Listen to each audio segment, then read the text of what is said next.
¿Qué tal, compañeros? Tengan todos muy buenos días. Mi nombre es Jaime Orellana y en esta oportunidad vamos a platicar un poco acerca del modelo de crecimiento sostenible. Eh, Quizás para comenzar con una pequeña introducción, dice que el camino para la supervivencia de una empresa puede encontrarse en su tasa de crecimiento sostenible, que es este indicador que vamos a estar conversando, que incluye varios temas interesantes como la rentabilidad sobre el patrimonio, el tema de cómo se administran los dividendos y lógicamente atrás de todo eso está el tema de la utilidad, el tema de la administración de ventas, costos y gastos para llegar a esta tasa de crecimiento sostenible. Dice que es importante para una empresa encontrar una tasa de crecimiento óptima que pueda sostenerse a través del tiempo, dice. El consumo, políticas y economías en constante cambio, ¿verdad? La tasa de crecimiento sostenible ayuda a que la empresa proyecte su patrimonio futuro, a basarse en sus ganancias que se pueden conseguir a partir del patrimonio actual, ¿verdad? Eh, ¿Por qué dice esto? O sea, lógicamente una empresa que tuviese la capacidad de estar generando utilidades año con año y estas utilidades decidiese distribuirlas al 100% en concepto de dividendos, entonces lógicamente el mismo patrimonio que va generando la empresa lo va consumiendo o lo va eliminando, por así decirlo, a través de la distribución de dividendos. Pero el modelo de crecimiento sostenible está orientado a que no se distribuyen el 100% de las utilidades bajo el concepto de dividendos, sino que solo se distribuye una parte, llámese un 30, un 40, un 50%, y en base a esto como hay un porcentaje de la utilidad que no se distribuye, entonces este porcentaje de la utilidad se vuelve a reinvertir en el negocio y este permite que lógicamente el negocio vaya fluyendo, vaya creciendo por sí mismo, ¿verdad? Entonces, ¿qué más tenemos por acá? Dice que la fórmula de tasa de crecimiento sostenible está determinado por el ROE, o el Return on Equity, por sus siglas en inglés, o retorno sobre el patrimonio, multiplicado por la tasa de retención de dividendos. La tasa de retención de dividendos, ¿cómo la vamos a obtener? La vamos a obtener calculando uno menos la razón de dividendos, y la razón de dividendos es dividendos como tal en un año, dividido entre la utilidad neta de este año. Eso por el lado derecho de la fórmula, y por el lado izquierdo el retorno sobre el patrimonio, pues lo calculamos dividiendo la utilidad neta del año entre el patrimonio de la empresa, ¿verdad? En el caso hipotético que una empresa tuviese pérdidas, pues lógicamente no vamos a tener retorno sobre el patrimonio. Entonces esperaríamos nosotros también que no haya distribución de utilidades o distribución de dividendos, porque lógicamente no hay como lo que se esté generando para poderlo distribuir, ¿verdad? Entonces, tomando de base eso, ¿verdad? Tomando de base eso, nos lo vamos a llevar, ¿verdad? Me lo voy a llevar me lo voy a llevar acá para el Excel, ¿verdad? Y lo vamos a comenzar a trabajar por acá, ¿ok? Veamos por acá, voy a recortar esto, permítame que aquí se movió esto, permítame, aquí está, aquí está, vale, permítame que esto se movió aquí un poquito.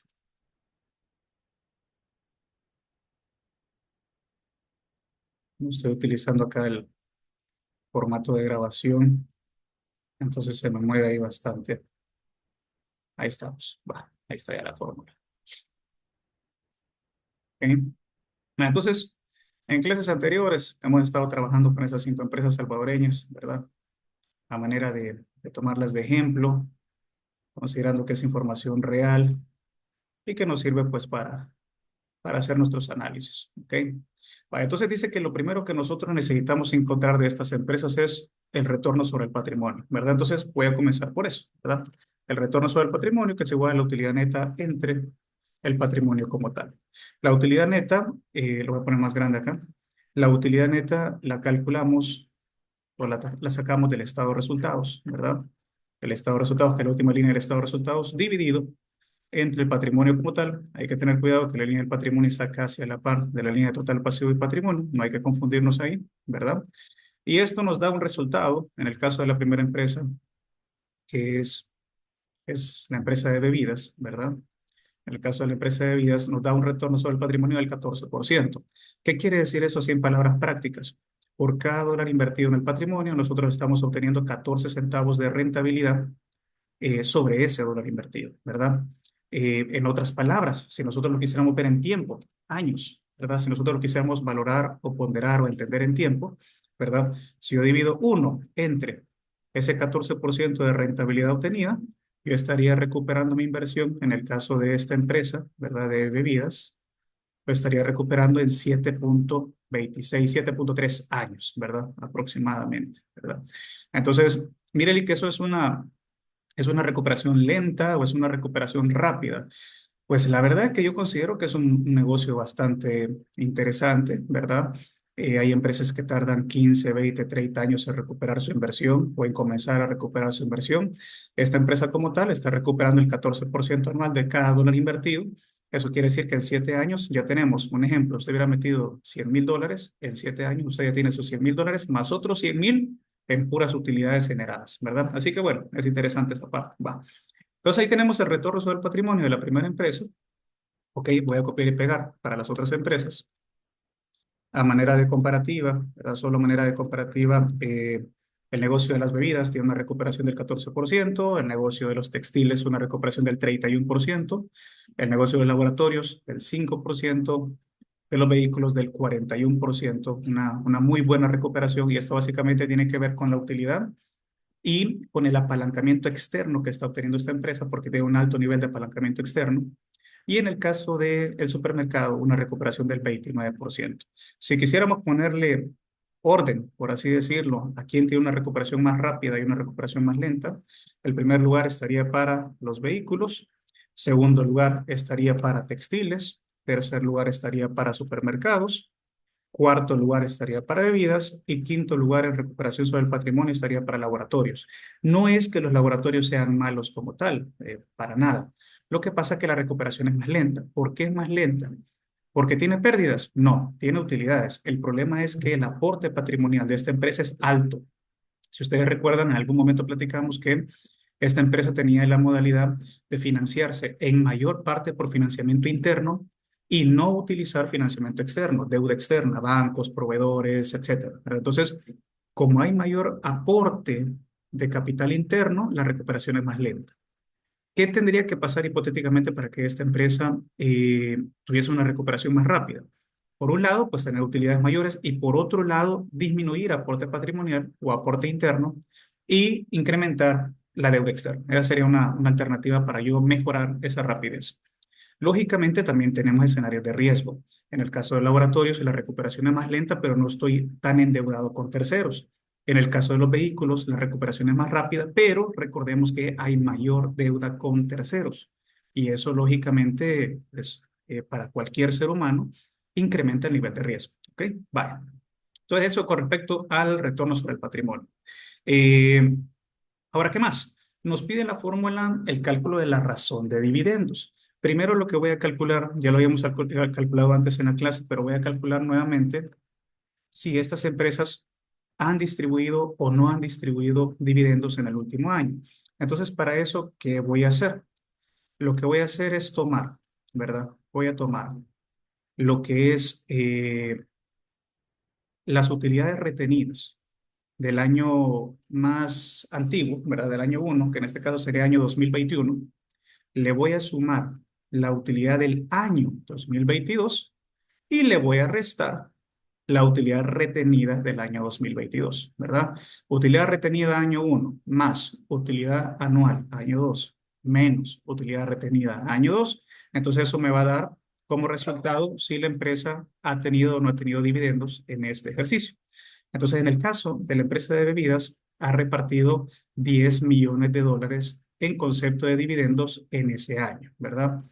Le voy a poner ahí el signo de dólar y lo voy a redondear a 0 decimales, ¿verdad? Ok, entonces voy a copiar y pegar, ¿verdad? Para las otras empresas y voy a obtener los dividendos que estas empresas hayan distribuido. Bebidas, 10 millones. Textiles, 158 millones. Laboratorios, cero. Laboratorios no repartió dividendos en ese año. Entonces no ha habido un decreto de dividendos como tal. Han generado ganancias, pero no han decretado dividendos. Vehículos, 7.3 millones. Y callejas, perdón, supermercados, 106 millones, ¿verdad? Entonces, ahí tenemos los dividendos como tal que estas empresas han generado. Si ya tenemos los dividendos, podemos calcular la razón de dividendos. La razón de dividendos es dividendo, ¿verdad? El dividendo que hemos calculado dividido entre la utilidad del año, ¿verdad? Aquí podría existir alguna discrepancia si de repente alguien dice, mire, tendríamos que dividirlo entre la utilidad más vieja o tendríamos que dividirlo entre la utilidad más nueva. Recordemos que aquí nos va a dar un factor porcentual. Entonces, si ambos años tuvieran utilidades muy distintas, entonces lógicamente ese porcentaje va a variar, o va a variar significativamente. Pero en el caso de la primera empresa que usted observa ahí, mira, son 6 millones en ambos años, aparentemente no va a cambiar en un mayor porcentaje esa razón de dividendos. Entonces vamos a tomar de parámetro el año más reciente, que es el año 2022. Entonces dividimos dividendos entre la utilidad neta del año 2022, ¿verdad? Y eso nos dará un porcentaje, ¿verdad? Si usted quiere lo deja en porcentaje, si usted quiere lo deja en decimal. En el caso de la empresa de bebidas, observamos que el dividendo que ellos han decretado es mayor que la utilidad generada en ese año. Entonces, el porcentaje que da de decreto de dividendos es del 146%. O sea, hemos decretado el 146% de dividendos de la utilidad que en este año nosotros generamos. O sea, hemos decretado más de lo que en este año generamos. Usted me podría preguntar, mire, ¿cómo fue eso posible? ¿O cómo una empresa puede decretar más de lo que ganó? Fácil, la respuesta matemática contable es bien fácil. Y es que, permítame un segundito. Y es que en los años anteriores, pues tenía utilidades acumuladas, ¿verdad? Entonces, tener utilidades acumuladas de los años anteriores le permite poder distribuir de este año, del año anterior, de 5 años hacia atrás, siempre y cuando tuviera utilidades acumuladas disponibles por distribuir. En el caso de El Salvador, las utilidades o el decreto de dividendos paga un impuesto sobre la renta del 5%, así que en el caso que usted decrete utilidades hacia atrás, entonces usted pues lógicamente tiene que retener el 5% de renta, ¿verdad? Entonces en el caso de la empresa de bebidas, ellos decretaron el 146% de la utilidad de este año. Entonces esa es la razón de dividendos. Veamos qué pasa con las otras empresas, ¿ok? En el caso, por ejemplo, de la empresa Textiles, decretó el 249%, decretó mucho más de los ganados en este año 2022, similar a lo que pasó con la empresa de bebidas. En el caso de laboratorios, no hay reparto, ¿verdad?, de dividendos, entonces la razón de dividendos es cero. Eso quiere decir que de mis utilidades repartí 0%. En el caso de la empresa de vehículos, del 100% de utilidad anual repartimos el 65%. Ahora, este nos puede servir ahorita como ejemplo para explicar la razón de dividendos. ¿Qué quiere decir ese 65%? Quiere decir que del 100% de lo que esta empresa gana, el 65% lo reparte y el porcentaje restante, que sería en este caso 35%, lo retiene. Esa es la razón o es el indicador, la tasa de retención de dividendos. ¿Cuánto reparto? ¿Cuánto retengo? En el caso de la empresa de vehículos, se me hace más fácil visualizar ese indicador. Del 100% de lo que yo gano, el 65% lo reparto, el 35% lo retengo. Eso es lo que quiere decir la tasa de retención de dividendos y la tasa de razón de dividendos. ¿Cuánto reparto y cuánto retengo? Similar a lo que pasa en supermercados. En supermercados, del 100% de lo que yo gané, el 87% lo estoy repartiendo y el porcentaje restante, que vendría siendo un 17%, lo estoy reteniendo o acumulando dentro de la empresa para que siga trabajando y sirva para autofinanciar y sirva para crecer o hacer crecer el negocio, ¿verdad? Entonces ya tengo ahí la razón de dividendos. Vamos entonces a la razón o a la tasa de retención, ¿verdad? Tasa de retención de dividendos, que no es más que uno menos, ¿verdad? Aquí está indicado uno menos la razón de dividendos como tal. En el caso de, en el caso de eh, la empresa de bebidas, nos da un valor negativo. Esto quiere decir que yo estoy consumiendo o estoy declarando utilidades mayores a las que he generado en un año. Entonces, por consiguiente, no retengo nada. Por el contrario, me estoy comiendo un 46% de otros años. Eso es lo que quiere decir. Esa es la interpretación. Ese 0,46 quiere decir que yo me estoy comiendo, aparte del 100% de la utilidad de este año, me estoy comiendo un 46% de otros años. Llámese el año 21, el año 20, el año 19, me estoy comiendo el 46% de otros años. Y me parece negativo. Similar a lo que pasa con textiles, me estoy comiendo el 149% de otros años. Me comí lo del 2022, me comí lo del 2021 y todavía me comí un porcentaje del 2020, por así decirlo, ¿verdad? Eso es lo que quiere decir. Me comí el 149% más de lo que generé este año. ¿Qué estoy reteniendo? No estoy reteniendo nada. Por el contrario, me estoy comiendo el 149% más de años anteriores. Entonces, lo que yo repartí fue 2022, 2021 y todavía, ¿cómo se llama? Un porcentaje del 2020. ¿Ok? Veamos entonces qué pasa con laboratorios. ¿Cuál es la tasa de retención de dividendos? El 100%, ¿verdad? Genero ganancias y todo lo estoy reteniendo. El caso de laboratorio nos da un claro ejemplo de que hay empresas que la política de retención de dividendos es bien estricta. O sea, yo no reparto ganancias porque prefiero que esas ganancias se queden adentro trabajando y me permitan financiar mi negocio. No me gusta trabajar con deuda externa, prefiero trabajar con capital propio, por un lado el capital social que yo inicialmente invertí y por otro lado las utilidades que año con año vengo generando, estas utilidades se queden dentro del negocio y sigan trabajando dentro del negocio, ¿verdad? Eso es lo que me da ejemplo la empresa de laboratorios, ¿verdad? En el caso de la empresa de vehículos, 35% del 100% de lo que gano, el 65% lo repartí o me lo comí en utilidades y el otro 35% me lo quedo, ¿verdad? Como para que siga trabajando dentro del negocio.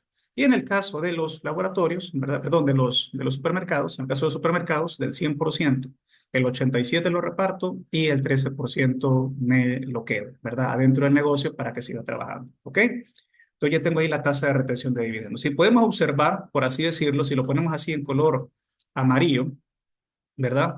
Color naranja, dos empresas que tienen una política de dividendos fuertísima, o sea, repartimos todo lo que hay o incluso más de años pasados. También depende de la utilidad, la liquidez, la disponibilidad que haya, los negocios futuros, las necesidades de fondos futuros, porque si no hay nada de eso, entonces yo posiblemente tengo la oportunidad de poder repartir. También depende de si son empresas locales o empresas transnacionales. En el caso de estas dos empresas son transnacionales, su casa matriz está en el extranjero, muy probablemente en Estados Unidos o en algún país de baja o nula tributación. Entonces esto me permite tener operaciones aquí en el país y llevarme todas mis ganancias para el extranjero, donde realmente están los propietarios, ¿verdad? En el caso de laboratorios, nos da o nos deja como ejemplo una empresa sumamente conservadora, una empresa conservadora en la cual pues no reparten nada, por el contrario lo reinvierten. La tasa de retención de dividendos es la más alta que existe. Y en el caso de las últimas dos empresas, ¿verdad?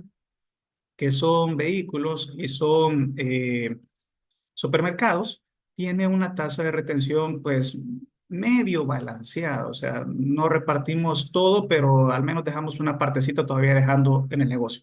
Recordemos que lo que también este modelo de crecimiento sostenible busca es, como decirnos, mire, si bien es cierto, la empresa es una empresa con fines de lucro, ¿verdad? O sea, los socios la constituyen con fines de lucro, también es recomendable no descapitalizarla. O sea, usted puede generar ganancias y lógicamente pagarle dividendos a sus socios. Eso es natural, pues, o sea, es lo normal. Pero aparte de eso, usted también puede buscar un intermedio de lo que usted gana, reparta una parte, genere cierta felicidad o cierta satisfacción a sus socios y luego también otra parte déjela dentro del negocio para que siga trabajando, ¿verdad? Y así usted no descapitaliza la empresa. Entonces, eso es lo que busca la tasa de retención de dividendos. Ahora bien, como último punto, ya la tasa de crecimiento sostenible. La tasa de crecimiento sostenible es igual al ROE, ¿verdad? Así como está indicado ahí, por la tasa de retención, ¿verdad? Entonces tenemos los dos elementos, tanto el ROE, ¿verdad? Como la tasa de retención, que es lo que estoy marcando ahorita acá en color morado, ¿verdad? El ROE por la tasa de retención. Entonces veamos cómo da estas empresas. ROE por tasa de retención. Primero lo voy a calcular y los voy a pegar para todas las empresas. Nótese que solo he trabajado con el año más reciente porque solo tengo los dividendos calculados del año más reciente. Si yo quisiera trabajar con años hacia atrás, entonces lógicamente necesitaría pues tener al menos un tercer año para yo poder comparar y poder determinar el dividendo del año anterior, ¿verdad? Ok, entonces, ¿qué dice? este modelo de crecimiento sostenible. Comencemos colocando qué empresa tiene mayor probabilidad de generar crecimiento sostenible, ¿verdad? Matemáticamente mayor probabilidad de generar crecimiento sostenible. Primer lugar sería, en este caso, la empresa de vehículos. ¿Por qué la empresa de vehículos? Porque la empresa de vehículos, en base a la rentabilidad que genera sobre su patrimonio, combinado con la retención de sus dividendos, o sea, el porcentaje de utilidades que deja trabajando dentro del negocio, tiene la capacidad de estar creciendo por sí sola. Así como dicen algunas veces los en medios, ¿verdad? Y en temas de redes digitales, ¿verdad? O medios digitales, el crecimiento orgánico que pueda tener este negocio, el crecimiento por sí mismo que pueda tener este negocio, es de hasta un 15% anual, por lo que ellos mismos generan y por la política que ellos tienen de retención de estas utilidades. Puede crecer hasta un 15% anual. Es la que más tiene capacidad de crecer por su rentabilidad patrimonial y por su forma de repartir y retener utilidades. Entonces, la combinación de ambos me da un crecimiento del 15% anual. Sería primer lugar. Segundo lugar, la empresa de los laboratorios tiene un crecimiento de hasta el 5% anual por su rentabilidad patrimonial y por su posibilidad o su decisión de dejar retenidas las utilidades dentro del negocio trabajando. A Mirelic, ¿por qué las de laboratorios no tuvieron un mejor resultado? Considerando que, ¿verdad? Considerando que, lo voy a poner todo esto ahorita en porcentajes, considerando que era la empresa que había retenido el 100% de sus ganancias, pues, o sea, no repartió nada con sus socios. ¿Cómo fue posible que no tuviera un modelo de crecimiento sostenible mejor calificado? Bueno, porque la rentabilidad patrimonial fue más baja. ¿Y por qué? Porque ellos no toman deuda externa, todo lo manejan con deuda o financiamiento interno. Entonces es más lenta la recuperación patrimonial y aunque todo lo retengan, ¿verdad? Igual toma más tiempo pues esa recuperación. Entonces por eso queda en un segundo lugar, pero no queda del todo mal, queda en un segundo lugar. Un tercer lugar, la empresa de los supermercados, en el sentido que puede generar un crecimiento sostenible de hasta el 4%, ¿verdad? En base a lo que genera y lo que retiene, ¿verdad? La clave quizás sería generar más y retener más. Aquella empresa que genere más y retenga más tiene un mejor modelo de crecimiento sostenible, ¿verdad? Y por el otro costado, tendríamos en un cuarto lugar a la empresa de bebidas con un crecimiento del -6%. ¿Qué quiere decir? Si ellos siguen generando estas ganancias patrimoniales, y si ellos siguen consumiendo hasta un 146% de su utilidad anual, entonces lógicamente se van a ir comiendo el patrimonio. En lugar de crecer un 5, 4, 6%, van a ir deteriorando su patrimonio en un 6% anual. Entonces esto es lo contrario al crecimiento, se van comiendo el patrimonio. Entonces lógicamente podría ser preocupante. Ahora bien, antes de satanizar la forma en la cual esta empresa está siendo administrada, más bien yo diría que en ese año en particular hubo una retención de dividendos fuertes. Posiblemente no es que todos los años repartan el mismo porcentaje, pero en ese año particularmente hubo una retención de dividendos, una distribución de dividendos fuerte. Por eso es que se observa este modelo negativo para esta empresa. Quizás si nosotros evaluáramos los últimos 5 o 6 años y sacáramos un promedio de esta tasa de razón de dividendos y esta tasa de retención de dividendos, quizás encontraríamos un porcentaje más lógico, como por ejemplo decir, mire, estamos distribuyendo el 60% de lo que ganamos, el 70% de lo que ganamos, el 45% de lo que ganamos. Eso quiere decir que siempre dejamos una parte dentro del negocio. Entonces, pero en este año en particular, 2022, se observa que como repartimos mucho, estamos comiendo más de lo que generamos, entonces no habrá un crecimiento, sino que estamos deteriorando o disminuyendo nuestro patrimonio, ¿verdad? Similar pasa con la empresa textil, ¿verdad? Y sería el quinto lugar en este caso. La empresa textil, si siguiese con ese comportamiento, ¿verdad? En lugar de crecer, ¿verdad? En lugar de un modelo de crecimiento sostenible, que le permita generar un 3, 4, 5% anual, está deteriorando o disminuyendo su patrimonio hasta en un 46% anual. ¿Por qué? ¿Porque genera pérdidas? No, porque está repartiendo más dividendos de las utilidades que ellos generan anualmente. Entonces, por eso es que en este año se da un valor negativo.